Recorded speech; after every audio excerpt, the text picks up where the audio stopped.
Send it to me. I'm finna send this to you, yeah. What is? This is the link to go live on Facebook while we on the radio.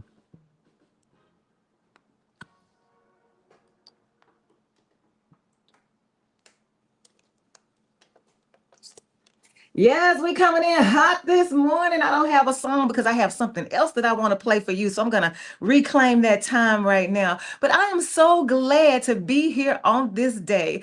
I want to welcome you to Community Voices, where we are live every single Tuesday morning from 9 to 10, right here at KABF 88.3 FM, where we are the voice of the people. And we would not be alive today if it were not for you. If it were not for you, we would not even be here on this day. So we want to just pause for the cause just a moment. We want to pause for just a moment and let you know how grateful we are that you are here, how grateful we are that you show up every single time, every single way, in every single place. You show up and you show out and you hold it down. And for that, we are grateful. Want to remind you that Community Voices is a show that centers Blackness in the context of the human story. So all humans are invited to this conversation, and we have a number that you can call if you want to join us. 501-433-0088, 501-433-0088. You can call in and have your voice heard. Some people don't want to be on the radio, and that is absolutely fine. If you want to leave a message for us, you can call the office at 501-372-6119, 501-372-6119. You can call that number and have your voice heard through writing, because Charles will definitely, whoever answers the phone will definitely leave us a message. So thank you so much for that. I also want to make sure that you know that we are welcoming you in this space in the spirit of Sawubona. It is that spirit of oneness that binds us together by our humanity. And all of us, if you believe that you are human, then you are bound to me and I am bound to you. And there's nothing that you can do about that. But we can think about how that shows up in us. How do we manifest that oneness when we are interacting with each other, human to human? So that's the undercurrent for the conversation that we are having on today. I need you to do all this. Are you in? Because I don't see you over here. We do have a guest in the house. We're trying to get him up online. You know how. There you go. Uh, Mute your phone and then your volume all the way down. We gonna get it together, y'all, like we always do. We gonna get it together like we always do. So I wanted to, I do have some announcements. Oh my goodness, let me make these announcements right now.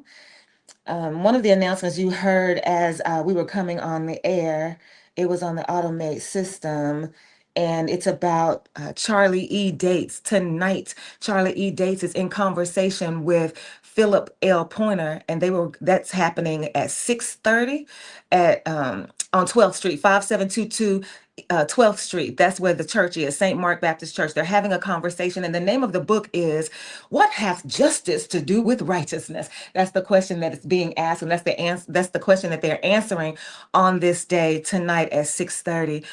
You know what? The question I have is why we got to pay to get in. If it's a conversation at the church and it's talking about the church, why the church can't pay for us to go? I don't understand that. But anyway, 6:30 is tonight, because I know St. Mark of all churches ought to be able to pay for us to get in. I mean, come on now. So anyway, that's tonight at 6:30. Those of you who are interested, I am definitely interested in the conversation. I do have the book. I ain't gonna lie, I didn't read the whole book because I wasn't interested in the whole book. I was interested in a few chapters. So I'm just reading the few chapters that I'm interested in. Okay, I also want to let you know, here's another announcement. Something in the Soil, a one-woman performance featuring actress Phyllis Yvonne Stickney. You know who that is? Yeah. Phyllis Yvonne Stickney. Okay, so now I guess y'all also know that Toney is in the house. He wanted to let you know he's in the house. Okay, so this is happening tomorrow night. So Wednesday, August 26th at 6:00 p.m. at First Missionary Baptist Church, 701 South Gain Street. And watch this. Free public program. You hear what the church doing? Free public program. This church. But at St. Mark, you got to pay. I'm just saying. And so something in the soil. And so through storytelling and performance, actress Phyllis Yvonne Stickney portrays Would y'all listen? Let them hear me. Through storytelling and performance, actress Phyllis Yvonne Stickney portrays Daisy Gatson Bates and explores the experiences that shaped her courage, her leadership, and commitment to justice. A civil rights leader, a journalist, a mentor to the Little Rock Nine, Bates played an important role in the struggle to desegregate Little Rock Central High School in 1957. Experience this dramatic interpretation of her life and leadership and consider the courage it took to challenge injustice and create change. That's happening tomorrow night, Wednesday, August 26th at 6 p.m. at First Missionary Baptist Church, 701 Gain Street, and it is free to the public. I got this. Let me make sure because I got this from. Okay, so this is from the Little Rock Freedom Fund. We still meet today at One Capitol Mall, Little Rock, Arkansas Mac Building Room at 10 a.m.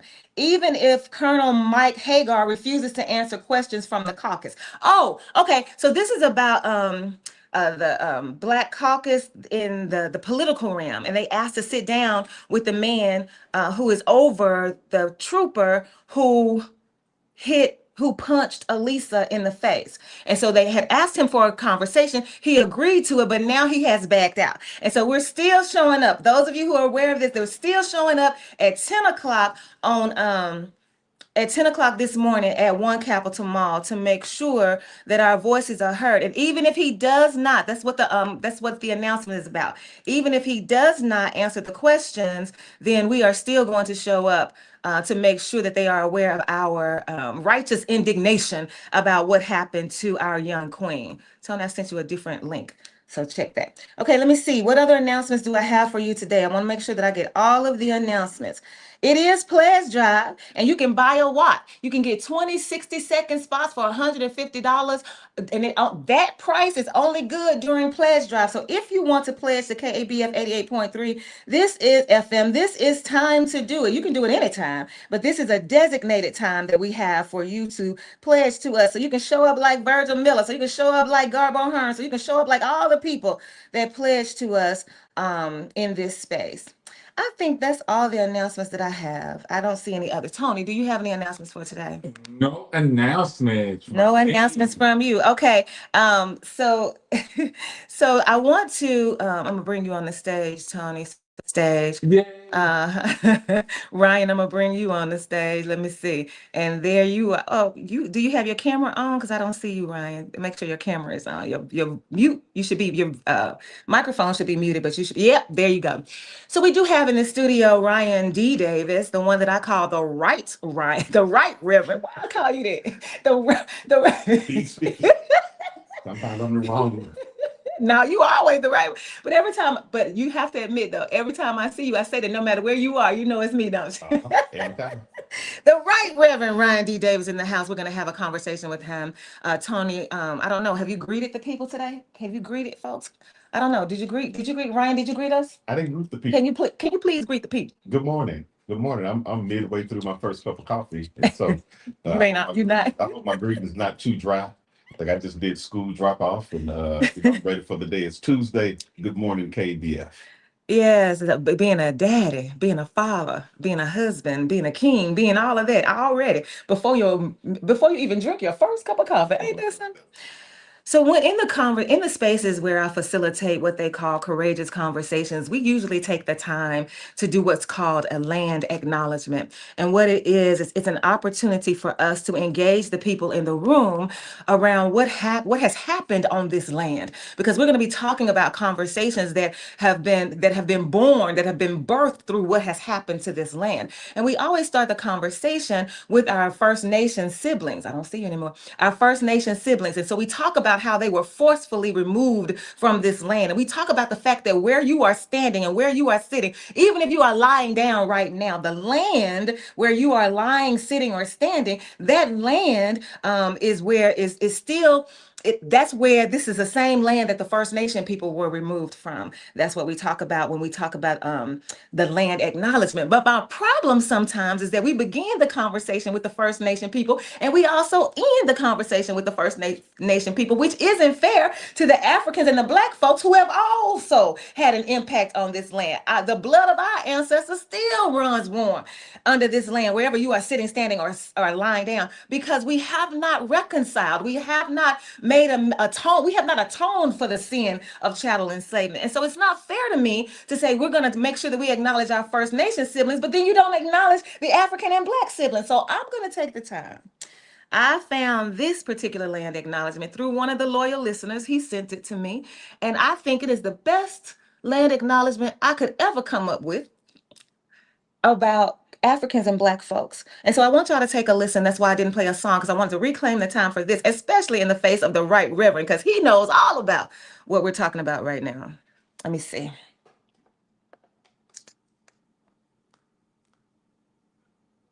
Okay, so we don't have no open spaces here. Go right into our fellowship of the opening ancestors at this time.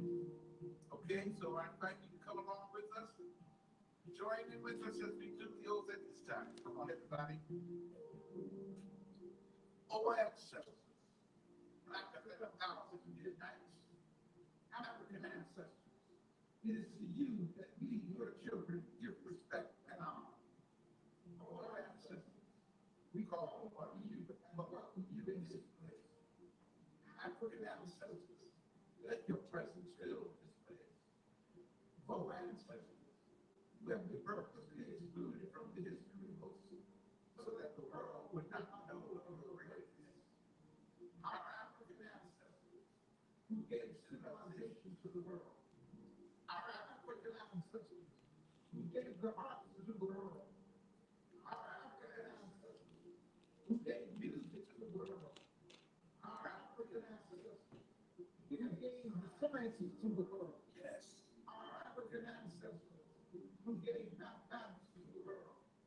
Our African ancestors, who gave medicine to the world. Our African ancestors, who gave literature to the world. Yes.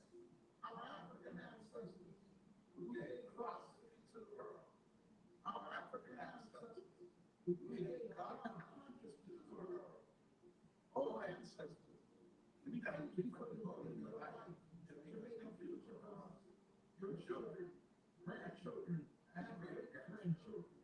Now stand with us, strengthen us, guide us, teach us, and protect us from our enemies. Rise up for African ancestors, and let our enemies be scattered, and give us the wisdom and the boldness to deal with our oppressors and those who would hinder the liberation and empowerment of our people. Rise up for African ancestors and live in us, and we will not fail to honor you. We will not fail to respect you. We will not fail to hear you, and we will not betray you. Ashe, Igbo. Now, brothers and sisters, we want to take the time to honor just a few of the great Africans who have gone ahead of us. Yes. We call forth their great African names and honor them. To Pharaohs Norma, Soldier, Sneferu, Khufu, Khafre, Menkaure, and the great vizier and physician and multi-genius Imhotep, we say, Ashe. To Queen Nitocris, Queen Sobek Neferu, Yes. Queen Ahotep, Queen Amos Nefertari, Queen King Hatshepsut, Nefertiti, Queen T, and Queen Nefertari II, we say, Ashe. To Menkaure Tahuti Mays, known as Thutmose III, Amenhotep III, Akhenaten, Tutankhamun, Ursula Akras, Tepenra, Ramesu Meriamun, Ramses II, Shabaka, Taharka, Hannibal, and the great African warrior Shaka Zulu, we say, Ashe. To all of the kings, queens, priests, and warriors of Nubia, Raset, Ethiopia, Kemet, Kenya, the Congo, Tanzania, Uganda, Central, South, and West Alkibu land, we say, Ashe. Great Africa. To the more than 600 million Africans whose lives were lost in the European invasions of Africa and in the Middle Passage, we say, Ashe. To the more than 300 million who have since lost their lives To racism and hate crimes, we say, Ashe. To Harriet Tubman, Frederick Douglass, Mary McLeod Bethune, Nat Turner, Fannie Lou Hamer, Sojourner Truth, Carter G. Woodson, Booker T. Washington, Dr. Charles Drew, Noble Drew Ali, Benjamin Banneker, George Washington Carver, Bishop Richard Allen, Bishop Charles Harrison Mason, Howard Thurman, Mother Mahalia Jackson, the Honorable Marcus Mosiah Garvey, Benjamin E. May, Langston Hughes, Nelda Evers, Paul Robeson, Dr. Martin Luther King, Malcolm X, Thurgood Marshall, Mother Clara Hale, Adam Clayton Powell, the Honorable Elijah Muhammad, Dr. Amos Wilson, Dr. John Henry Clark, Dr. John G. Jackson, Dr. Hudson Diop, Dr. Chancellor Williams, Dr. Dwight Keaton James, Patrice Lumumba, Kwame Nkrumah, Dr. Khalid Muhammad, Dr. Jacob Carruthers, Dr. Shaka Musa Shaka, Brother Ray Charles, to our mothers and our grandmothers and grandfathers, to our great-grandmothers and great-grandfathers, our brothers and sisters, sons and daughters, aunts and uncles, nieces, nephews, cousins, all those who have gone ahead of us and have made their ancestral transition to the life, deeds, legacy, and contributions. We say, hey, again we say, hey, again we say, hey. I'm sorry. All right, any comments in the room? And anybody want to respond to the Ashe? Ashe. Ashe. Ashe. Let me get it. We already have a few comments already online. Let's see. Oh, Mayor Lisa Hicks Gilbert is in the house. She said, "Good morning, good people." Talking to us from Elaine. And we oh, by the way, Mayor, we have a group of people who are interested in taking a tour of the distillery. I know it's in Helena, West Helena, but we also wanted to include Elaine because we want to make sure that we talk about the massacre when we come. So we want to organize to get another group going that way. So I want to let you know that because I'm gonna reach out to you to see if you can help us with that. Also, Lo is on the line, wishing us life, prosperity, and health.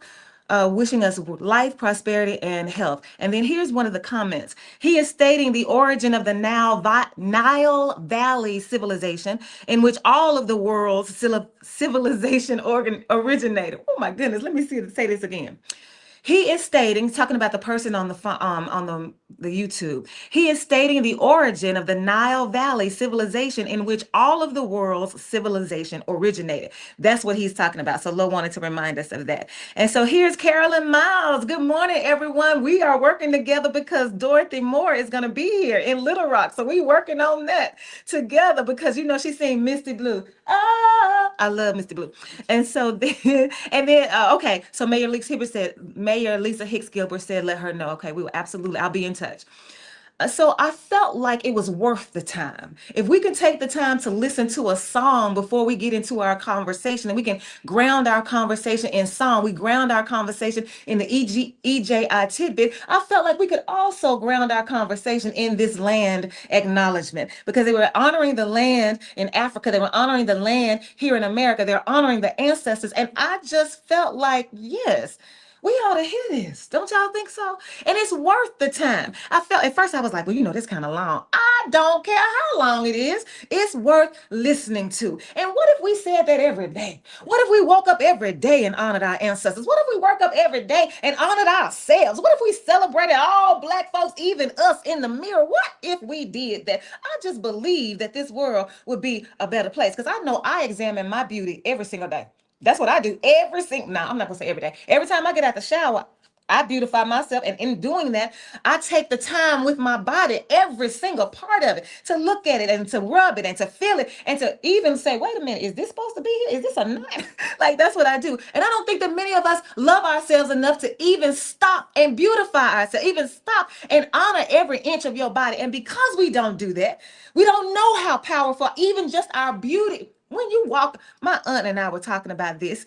My cousin Keisha, she died a couple of weeks ago. And so we memorialized her on Saturday, but we also had a wake on Friday. And my aunt and I, we were talking about it and we were like, you know what? It's just nothing like a Donnell. I'm like, you know what? Ain't nothing like, she said, it doesn't matter which one of us. Because I said, I thought it was just me. But when I listened to my cousins, I'm like, wait a minute, all of us are like this. She was like, yes, all is something about the Donnells that when we walk into a room, it shifts the atmosphere. There's something about Blackness. When it walks into the room, it shifts the atmosphere. And we ought to be conscious of that and not be worried and not be scared and not care what other people think. Caller, you're live on the air, KABF 88.3. Thanks for calling Community Voices. Good morning to you and all your listeners. I would like to say something. I read a long time ago that when I see a person, that is the closest thing I would see to God in the flesh. And to me, this is going to be the most important thing that I ever said on the radio, because probably after this, I'm going to get back off of it. All things come from the source. When I look at a tree, I'm looking at the source. When I look at myself, I'm looking at the source. But we look at one another all kinds of ways. We got this, that. Somebody, oh, that's fat, that's ugly, this black, this white, blue, green, crazy. I mean, when you look at anything, it is the source. The source is everywhere. It's in everything. So if we can't get together about that, then I don't know if we will ever get together, as you say, human, or whatever you choose to say. I don't know if we ever get together because we think we something other than the source. When I see you, I see the source. I see what you call God. When I see Toney or anybody, anything, I am looking at the source. And that's probably the last time I'm maybe saying thing on the radio. Thank You. You know what? So to the caller's point, we whenever I go home and when I stay with my aunt, I always go outside on the deck and have a drink with my uncle, and he always usually has a friend over there named Jack. And so Jack said, it got tense because we started talking about religion. You know, when you start talking about religion, okay, it got tense. And so Jack wanted to break the ice because again he wanted to infuse some humor. So he said, you know what? Let me tell you about it. Let me tell you a joke. 3 people. It was a Mexican, it was a white person, it was a black Mexican, a white man, and a black man. They were together and they were talking in conversation with God. And God said to them, if you can ask me a question that I can't answer, you can get in and go to heaven. If you ask a question that I cannot answer, you can go right on into heaven. So the Mexican said something like, how many beans can I get from this crop? And God was like, go on. Yeah, I can listen. Don't come in here with that. Go on. You can't get in. I can answer that. And so then the white man said something like, I don't know, like how many pennies are in this jar? Whatever the white man said. And the white man and God said, listen, you playing. Go on somewhere. And then the black man asked, when are we all gonna get along? And God said, come on in. God said you can answer because God couldn't even answer that. To the caller's point, when are we going to finally decide? And so my aunt and I were having this conversation. We share 90% of the 90. How much of the gene pool do we share as humans? 90? Yeah, at least 90%.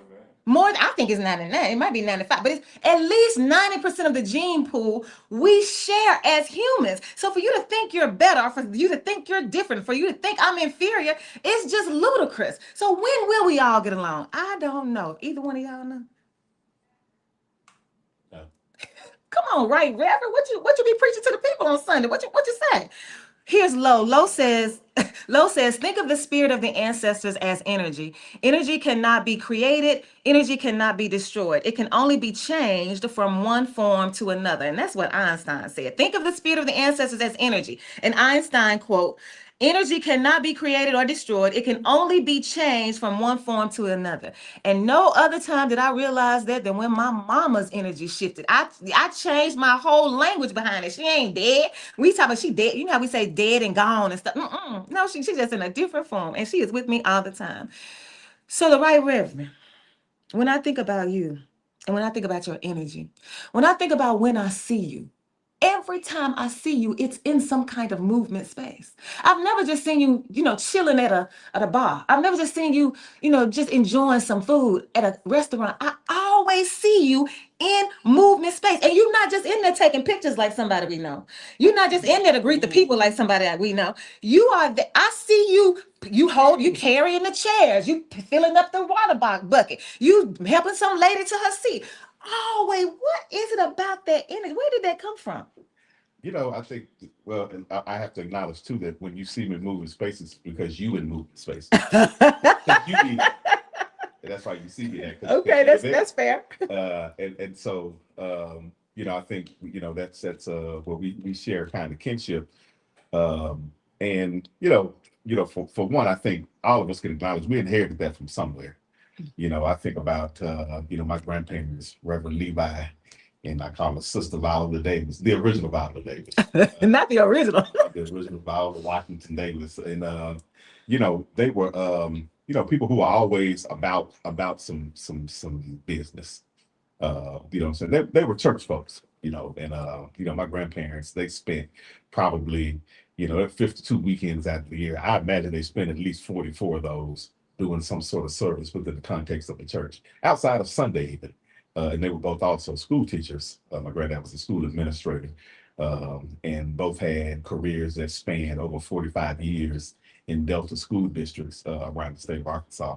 And so, they were involved in, Classroom Teachers Association, the church in general, what they called association. The Baptist had a thing they called association. And so they were always involved in that. My granddad was interim president of Arkansas Baptist College on a few occasions.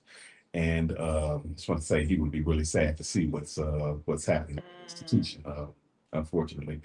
And so, I inherited from them a need to be about some business and to be about people. And I, that comes across as kind of crass, because I'm not necessarily saying it from the context of fulfilling a particular need for myself, but I enjoy those spaces. I enjoy being in conversation with folks and seeing folks who are, about moving the needle on behalf of people, so glad to always be in the same space with the right Reverend Dr. Denise. The most Reverend.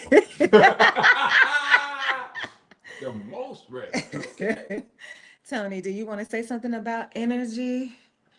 Yeah, What energizes you? I think I go back to what the call said, and for those who read the Bible, and to me, the greatest part of the Bible is the beginning, because whoever you look to as your creator, that is, there's a source in that. There's a power in that. There's a power in the creation. There's a power that we all possess, and that should be where your energy comes. And so many times, distractions, so many times, different things come our way that diminish that energy. And it's amazing that there's not an energy source. And correct me, I know how many degrees you have, Denise? 4. See, and how many you have? 3. 3.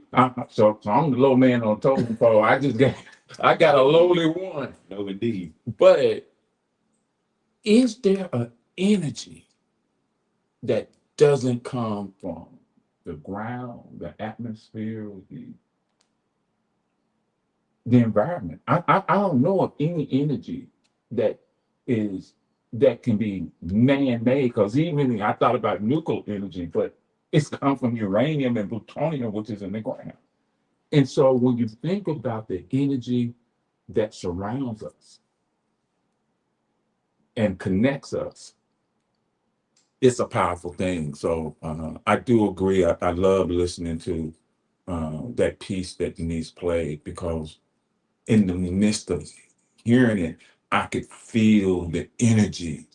When you start calling on your ancestors, you can feel that energy. You can feel that power that will that fuels you. And so I think it's important that we understand that. Ryan, you mentioned it. I'm not sure that everybody knows what's happening with Arkansas Baptist. So can you expound a little? So now I think it might deserve a little, longer explanation that I can give.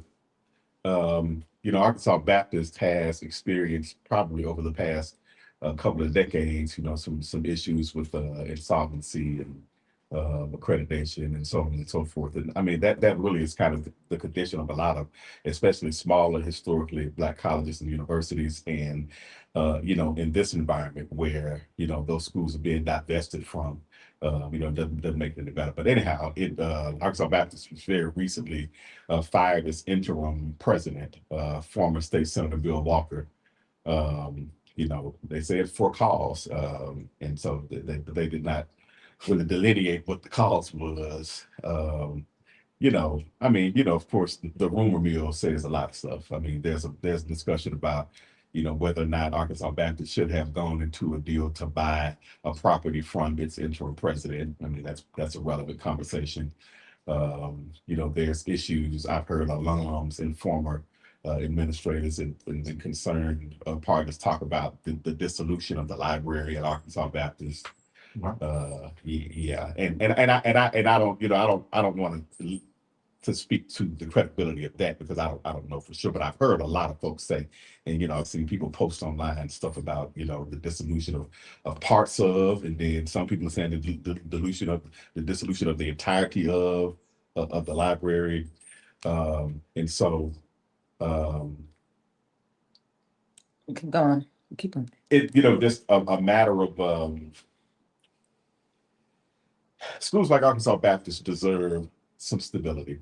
I've seen Arkansas Baptist, really recalibrate its program so that it can include folks who are coming out of non-traditional high school situations, folks who are coming out of incarceration, who are able to go into, do a GED program and then enter into a program to get college credits and so on. And so, I really hope for the best. And I hope for the best too on the selfish level because I live within walking distance of Arkansas Baptist College. And I know that Arkansas Baptist College has educated, a few generations of people who otherwise might not have been able to get a college education.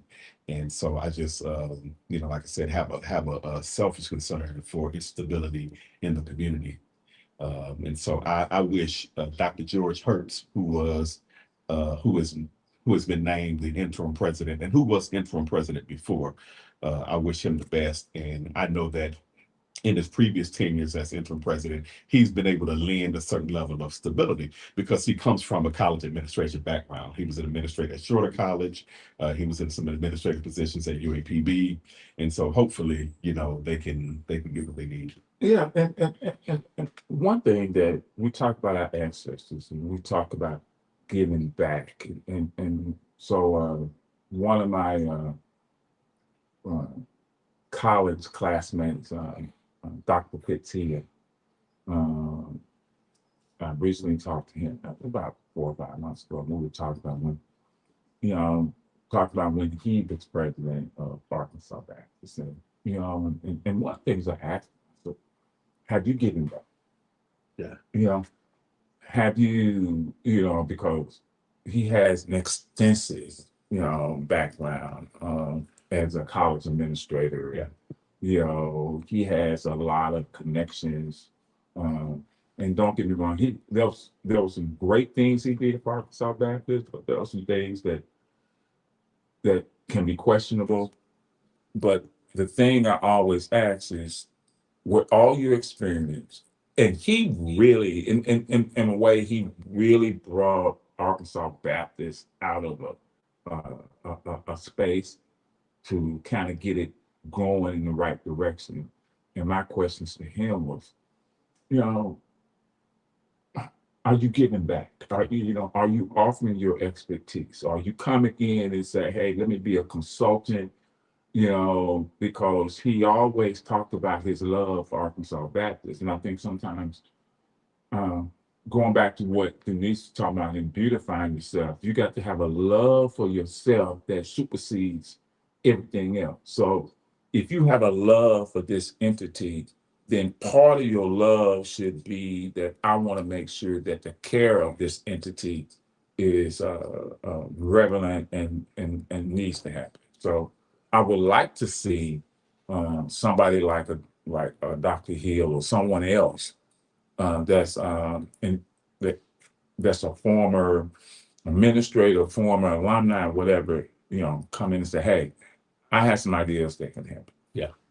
Well, I don't know about that because I know when I walked away from the pulpit, I wasn't going back. I'm not finna be no consultant. I was, you go through so much that sometimes you just gotta listen. I'm gonna let y'all have it because y'all have drained me. Y'all have taken everything I've had to offer. Like I don't have it in me.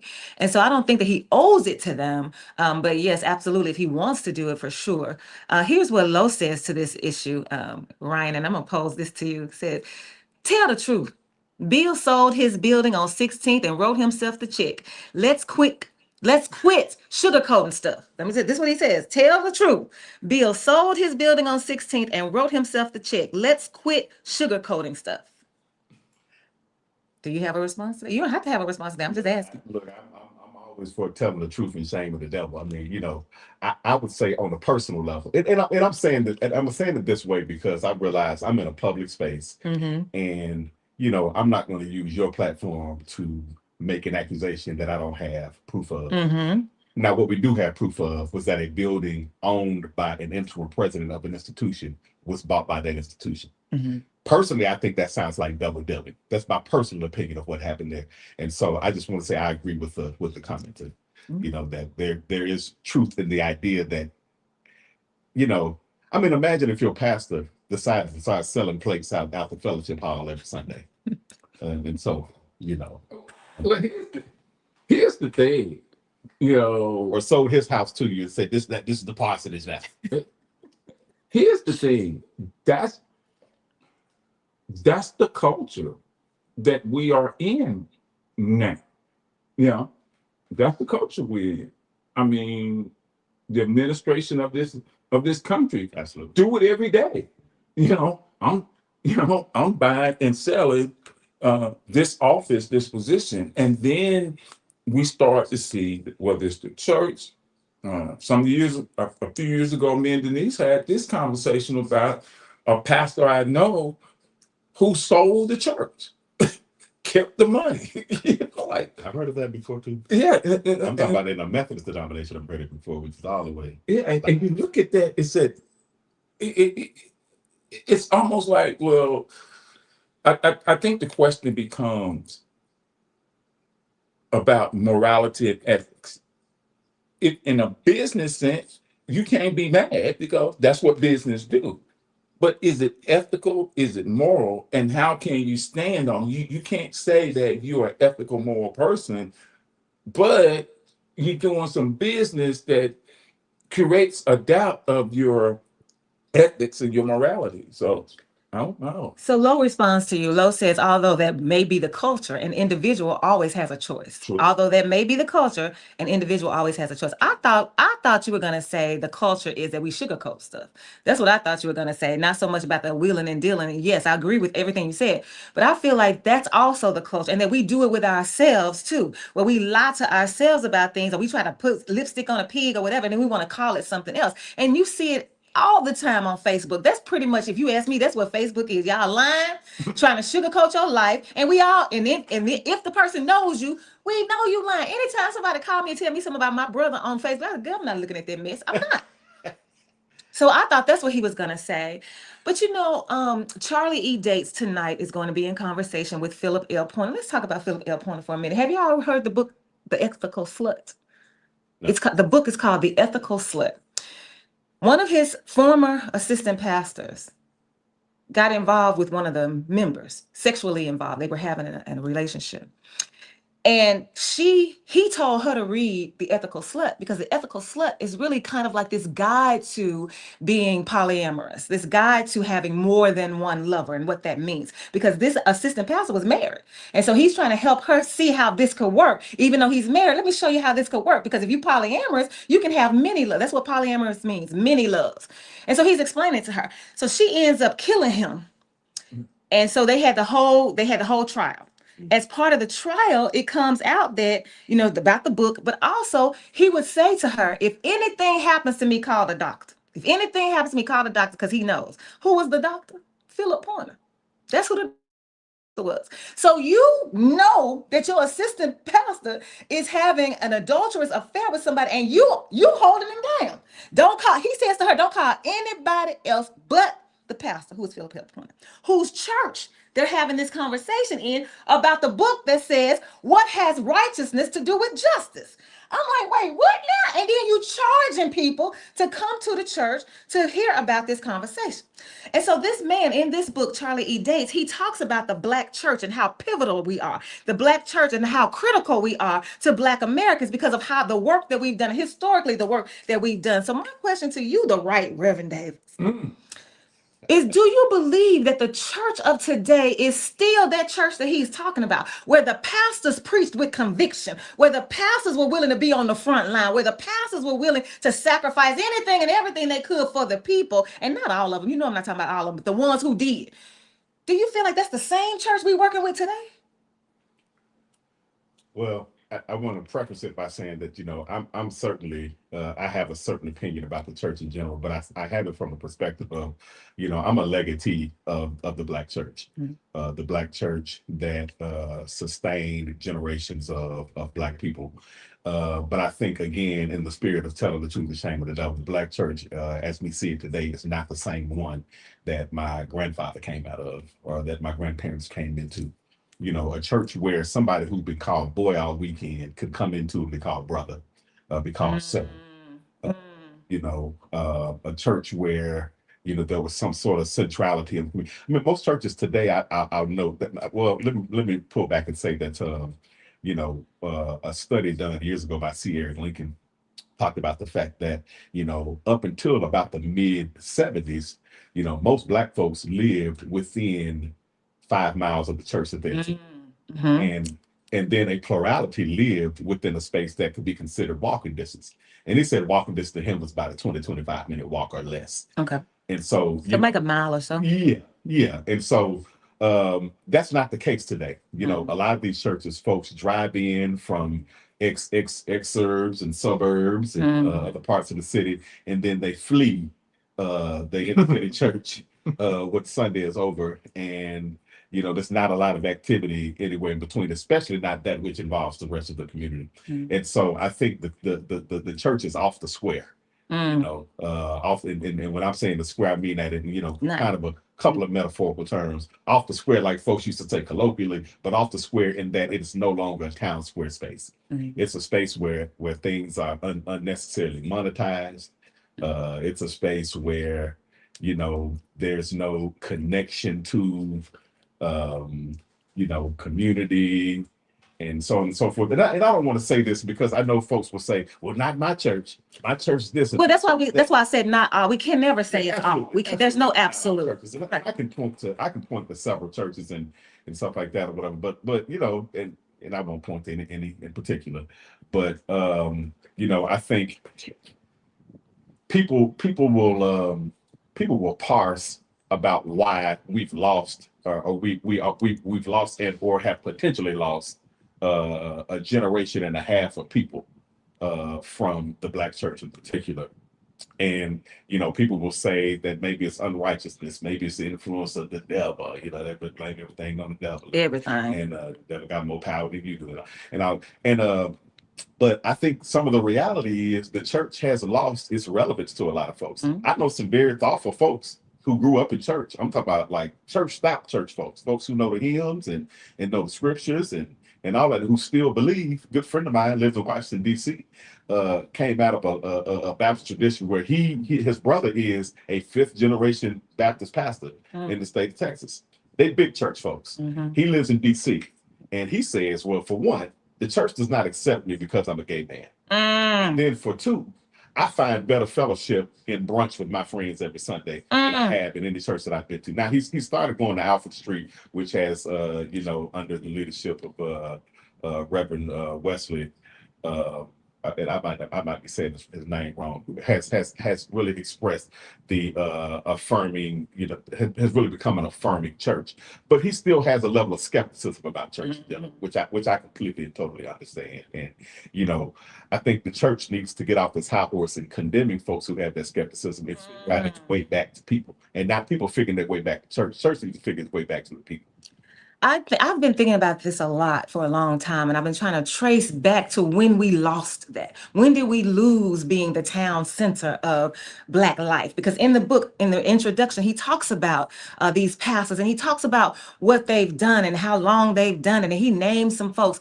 And so I said, well, I want to just think about this for a moment. When, for me, Denise, when do you think that things shifted? And I am fully persuaded that the shift happened when the church started receiving money from the government. That's when I think the shift happened. Because when you take money from the government can tell you what you can and cannot do. We can't even talk about politics at church. We are 501c3. We can't even talk about church politics in church. But when I think about the Black church, where else were you talking about politics? Even that same Philip Pointer, when I tried to have a conversation with him about, because that's what brought me to Arkansas, my job, working for the Human Rights Campaign, the largest LGBTQ organization in the country. And I was working with them in the faith space. So my job was to go to faith leaders, in whether they were rabbis, priests, self-made, homemade, it didn't matter. Whether they were my job was to go to whoever was a theological leader and see if they could expand their theology enough to embrace LGBTQ folks. I'm not talking about say, oh yeah, all are welcome, because a lot of people say that, oh yes, all are welcome. But when you get in there, they say, but you got to get saved because there's something wrong.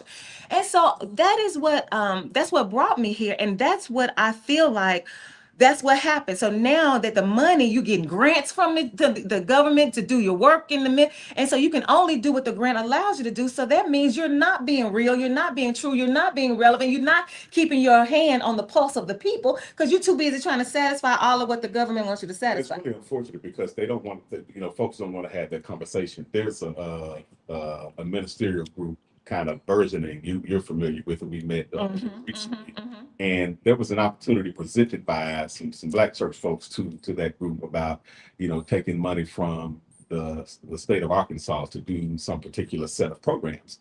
I only posed the question, is this wise to do? Is it wise for us to say, one, that we're coming out saying in support of people, in support of the viability of people in this world, and then on the other side to take money from the state? And, people were very dismissive, just kind of like, I mean, it was almost, I think that one of the comments was, oh, y'all just ain't going to be satisfied with nothing, which to me is kind of a throwaway thing to say. Like, that doesn't mean anything when you're just saying that, and so I just think we're not having the critical conversations, to your point, about what it means to have a government injection of money, So Lo says, I think he was talking about, it came in before your comment. He says, tell him to preach about the relationship between David and Jonathan. I have never heard a Black pastor preach about the relationship between David and Jonathan. Now they'll talk about Saul and David and all of that, but I've never heard them, because the scripture where he says, I have love for you more than the love I have for a woman. What straight man, what heterosexual man would say that? Not now. And taking all your clothes off to give to. But wait a minute, when Jonathan first met David, he took off everything and gave it to him. Just him walking in the room. So that was an attraction right there. They don't want to talk about that. Go ahead. Just like they don't want to talk about, they don't want to preach from the Song of Solomon, because that's when you talk about polyamory. Oh, yeah. That's what's in the Song of Solomon, but you don't hear to preach about that. Tony, you were about to say something. Yeah, I agree on both points that you were making, Ryan. I think there was a combination of things that happened when I want to comment real briefly on this one thing. St. Mark's, whatever you have a history of somewhere, that history will continue. And St. Mark's has had a history of that, even with Philip Pointer. I think at one point in time they sat him down because of indiscretion that came through. But infidelity, indiscretion. Well, we said we were going. That's not the same thing. Infidelity and discretion. Okay. Hey, like I said, y'all got to agree. No, I'm just saying, because remember, one of the things that the Lo said was, let's tell the truth. Okay. And so I'm thinking about that. It was infidelity. So go ahead. Okay. Another thing that happened. I'm naming the indiscretion. Another thing that happened is, and a lot of people may disagree with me, when one of the downsides of desegregation was that now Black folks felt like now I can get in those white spaces and I can be a part of those white spaces. Well, once you get into those white spaces, now you have now there's comes a thing where you're going to start listening to these white spaces. You're going to listen to these white voices, and they're going to tell you, hey, if you do this, you can get this. And let's face it, one of the biggest issues within any church, any religion, any denomination is all about how do we get this money? Either you're going to oppress the people to get that money, or you're going to find other ways to get that money. And because now the money becomes the driving force. And that's what's happening in a lot of these Black churches. Money becomes the driving force. So everything, I'm not going to tell you the truth. Because if I tell you the truth, you're going to get offended and not come back. But I need you to see. Or it might set you free. Yeah. Which is what the scripture said it's supposed to do, right? Yeah. But to set you free, then all of a sudden you look up and say, what you talking about? Yes, because if the pastor tells the truth, he gonna work himself out of a job. Yeah. And then if you buy these brick and mortars, in the church I used to pastor, I was associate then in Florida, they got a $22,000 mortgage. I'm like, what in the, and then they got 600 people on the road. 600 people on the road mean that's not that many people that come. That's just who on the road. Only the people that come are tithing, the people that's on the road. So how are you going to do this? And I turned around and looked, it was boarded house after boarded house after boarded house right across the street. My God. I said, this is blasphemous. That's what I think it is. It's absolutely blasphemous. And so I feel like the church has lost its relevance. Some of us are trying to find, I do believe that there are some of us that are trying to find, let the church go to the people, like you're talking about. But the people are so far gone. And you know what's crazy is that, like, it's not like we don't have, I mean, especially for folks, I think a lot of folks have made an idol out of the Bible. And Oh my goodness. And it's really shameful. You've made an idol out of the Bible, but you've only made an idol out of the bits and pieces. Right. You got a canon within the canon. Right. Yeah, your canon is homophobia and capitalism and white supremacy and so on. And so whatever you can compartmentalize from the Bible toward that end, is what's important to you. People don't, I mean, we need a plumb line religion. You know what I'm saying? Say that, make that plain, Pastor. Make it plain. Amos, there was something wrong with temple worship when Amos was a prophet. And Amos went in there looking raggedy, a tree dresser, a farmer, a goat herder, whatever he was, and he dropped the plumb line on him. That's a straight line. You know what I'm saying? He said, hey, y'all don't measure up. You don't measure up. And so it doesn't have to be complicated language. It doesn't require any high theology to look at the church and to say to the church, you're in error of what Jesus and the prophets are consistent about. Jesus and the prophets are fairly consistent about a particular set of things, and you're in error of these things. And so I don't understand why people are not making the connection. I do understand. I mean, I don't understand that just me saying it sounds like mud, but people have not made the connection between what the full scripture is requiring of people: do justice, love mercy, walk with humility. Micah 6:8. But this is part of the problem, though. But why don't I'm going to own this as a pastor? I really feel like much of this is our fault because we're the ones that most people are expecting to learn from their pastor. They're assuming that their pastor has their right intention in mind, because the Bible says as pastors, we're supposed to be overseers of their souls. And so they're assuming that when I come to church, you're going to be the overseer of my soul. That means you're only going to give to me that which is good and right and just in the eyes of the Lord. And you're going to help me navigate this thing called religion. You're going to help me navigate through this thing called the Bible. So we have put all of our faith and our trust in the pastor to do that, and that is what the pastor is not doing. Now you talking about seeing it for myself, because again, when I got here, I had to go to every church to figure this out, and I never introduced myself when I first got there, because I wanted to see what they're preaching, right? I wanted to see what worship is like. Let me just sit back here, and then I would come back another day and say, to introduce myself, and then whatever they said, I was like, no, that's not what happened at church last Sunday, right? And so we got to stop putting all of our faith in the pastor. We need to learn for ourselves, because what the scripture also says that study thyself to be study thyself so to prove the rightly dividing the word of truth. Okay, and so here is Lo asks the question. I'm gonna pose it to you. You got 1 minute to answer because we got to sign off. He says, why do we even need religion? Why do we need religion at all? That's Lo's question. You know, I can't answer why an individual person might need religion, but I can say this right here. I can't say that institutional religion has proven to be a net negative across human history, unfortunately. Now mind you, there are some shining lights within the context of institutional religion, and I hate that we have to preface it that way because everybody has that not all people syndrome. Oh my goodness, I have had it. Not all men, not all white. He good for that. He good for that. But I think if we look at the history of religions in general, because I mean there are Buddhists who are oppressing Muslims in Myanmar right now. There are Jews who are oppressing and have been for the past 75 plus years Palestinians right now. Palestinian Muslims right now. Most wars in the world across human history have been as a result of religion. I'm talking about in Northern Ireland. And even a profession of religion in America, its manifest destiny was a profession of America's white supremacist religious, imagination of itself. And so, I understand the question. I understand why somebody might say we don't need religion. I understand why somebody might say. And just real briefly, in my journey, in my journey in life, but one thing I've come to understand.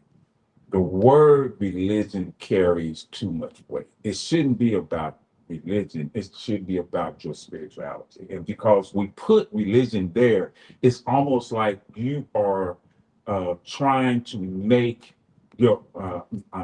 make a playbook for your spirituality. If people come, just like at the beginning, when you played that piece and you calling on the ancestors, that's a spiritual. They ain't got nothing to do with religion. That's about spirituality. And I think that's the problem. Once you use the word religion, you bring in a structure. But once you use spirituality, it's open to be whatever it needs to be in your life. Thank you all so much for listening to Community Voices. We have been live right here at KABF 88.3 FM, where we are the voice of the people. You got 2 hours of jazz coming up right now that you don't even try to touch that dial, because this kind of jazz gets all up. We talking about spirituality. The spirits of the singers get all up in your body. You got to move. You got to dance. You got to have a good time with your girl Lola. So I'm going to get her started because she always starts with the ladies. And I'm going to get her started with this song. And I do hope that you will think about these words as you hear them from Inga Rose. The name of the song is Celebrate Me. Because some of you all have given all of who you are over to the church. You've given all of who you are over to religion. You've given all of who you are over to this system that's controlling you. And instead of saying, wait, can I just take a moment right now and celebrate myself? That's what this song is all about. We'll see y'all next time.